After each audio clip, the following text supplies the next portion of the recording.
Assalamualaikum warahmatullahi wabarakatuh. Perkenalkan, nama saya Adi Nurjana dengan NIM 2019143453. Di video kali ini saya akan menjelaskan tentang penyusunan RPP. Nah, silakan disimak video berikut dengan baik ya. Terima kasih. Baiklah, di sini saya akan menjelaskan tentang penyusunan rencana pelaksanaan pembelajaran atau RPP. Nah, pertama-tama yang harus kita lakukan yaitu buat dulu identitasnya. Seperti contoh yaitu satuan pendidikan, kelas, semester, tema, subtema, muatan terpadu pembelajaran, dan juga alokasi waktu. Nah, setelah membuat identitas itu, kita akan membuat kompetensi inti. Kompetensi inti ialah tingkat kemampuan peserta didik untuk mencapai standar kompetensi lulusan atau SKL yang harus dimiliki peserta didik pada tingkat kelas tertentu. Nah, contohnya itu seperti yang file di samping ya. Setelah kita membuat kompetensi inti, selanjutnya kita membuat kompetensi dasar dan juga indikator. Kompetensi dasar sendiri adalah sikap, pengetahuan, dan juga keterampilan minimal yang harus dimiliki oleh peserta didik sebagai hasil dari standar kompetensi lulusan atau SKL. Sedangkan indikator adalah hasil dari pencapaian kompetensi dasar tadi. Nah, untuk contohnya di sini ada 3 muatan, yaitu yang pertama ada muatan bahasa Indonesia. Ini contohnya muatan PPKN dan juga muatan PJOK. Baiklah, setelah kita menyusun kompetensi dasar dan juga indikator tadi, kita menyusun tujuan pembelajaran. Tujuan pembelajaran sendiri adalah sesuatu yang harus dicapai oleh peserta didik dengan bantuan guru. Nah, ini contohnya, contoh tujuan pembelajaran. Nah, setelah itu baru kita menyusun sumber, media, dan alat pembelajaran. Kalau di sini contohnya itu ada buku pedoman guru dan juga lembar kerja siswa sebagai tugasnya. Nah, selanjutnya baru kita menyusun materinya. Ini materinya. Materinya harus disesuaikan dengan subtema tadi ya.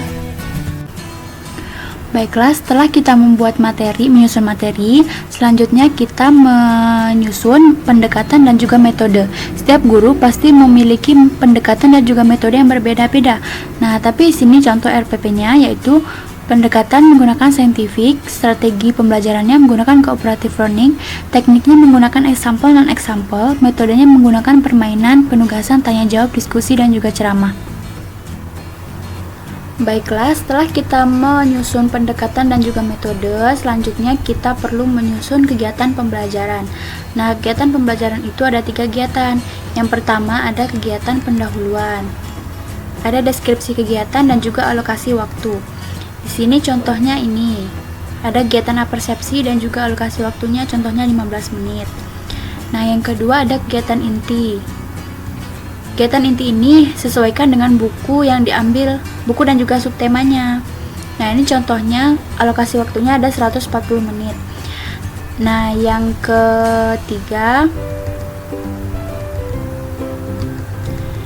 ketiga ada kegiatan penutup.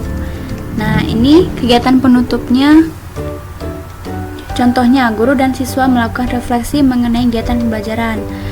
Nah, ini A sampai D itu alokasi waktunya kira-kira 15 menit. Selanjutnya yaitu membuat penilaian. Penilaian terhadap proses dan hasil pembelajaran dilakukan oleh guru untuk mengukur tingkat pencapaian kompetensi peserta didik. Nah, di sini ada 3 penilaian, yaitu penilaian sikap, pengetahuan, dan juga keterampilan. Penilaian sikap itu pengamatan dan pencatatan sikap siswa selama kegiatan berlangsung. Sedangkan penilaian pengetahuan itu tes lisan tentang manfaat dan pentingnya sikap bersatu dalam kehidupan sehari-hari. Penilaian keterampilan itu unjuk kerja, menuliskan pokok-pokok informasi yang berkaitan dengan pengaruh perubahan cuaca terhadap kegiatan manusia. Itu contoh yang bahasa Indonesia tadi. Nah, ini contoh tabel penilaiannya. Ini contoh tabel penilaiannya. Nah, ini ada rubrik kriterianya, ada 4 skor. Yang pertama skor 86 sampai 100 itu sangat baik.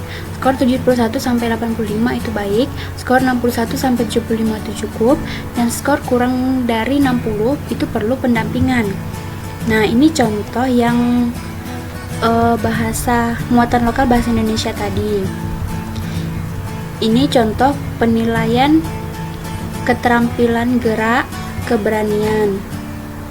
Keterampilan gerak dan keberanian.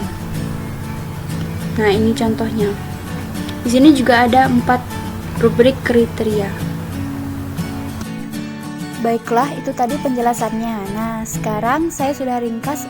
Di sini ada 9 hal yang ada di dalam RPP, yaitu yang pertama identitas, yang kedua kompetensi inti, yang ketiga kompetensi dasar dan juga indikator, yang keempat tujuan pembelajaran, yang kelima sumber dan media pembelajaran, yang keenam materi, yang ketujuh pendekatan dan metode, yang kedelapan kegiatan pembelajaran, yang kesembilan penilaian.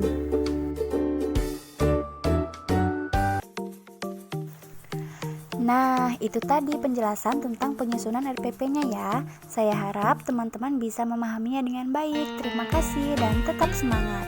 Wassalamualaikum warahmatullahi wabarakatuh.